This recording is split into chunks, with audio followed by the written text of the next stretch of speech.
దేశంలోనే సంపన్న సీఎం మరెవరో కాదు, ఆంధ్రప్రదేశ్ ముఖ్యమంత్రి నారా చంద్రబాబు నాయుడే అని అసోసియేషన్ ఫర్ డెమోక్రటిక్ రిఫార్మ్స్ సంస్థ తెలిపింది.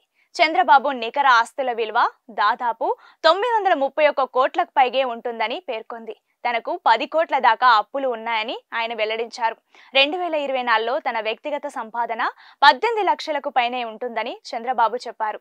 గత ఎన్నికల సందర్భంగా కేంద్ర ఎన్నికల సంఘానికి అభ్యర్థులు సమర్పించిన అఫిడవిట్లు, నామినేషన్ పేపర్లోని సమాచారం ఆధారంగా ఈ అంచనాకు వచ్చినట్లు ఏడీఆర్ వెల్లడించింది. అరుణాచల్ ప్రదేశ్ సీఎం పేమా ఖండూకు 332 కోట్లకు పైగా ఆస్తులు ఉన్నట్లు చెప్పింది.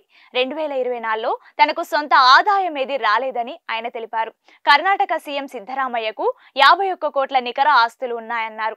ఆయనకు 23 కోట్ల అప్పులు ఉన్నాయని చెప్పారు. 2024లో సిద్ధరామయ్యకు వివిధ వనరుల ద్వారా 20 లక్షల వార్షిక ఆదాయం వచ్చిందని ఏడీఆర్ పేర్కొంది. దేశంలోని 10 రాష్ట్రాల ముఖ్యమంత్రులు తమ అప్పుల విలువ 1 కోటికి పైనే ఉన్నట్లు ఎన్నికల అఫిడవిట్లో స్పష్టంగా ప్రస్తావించారని తెలిపింది.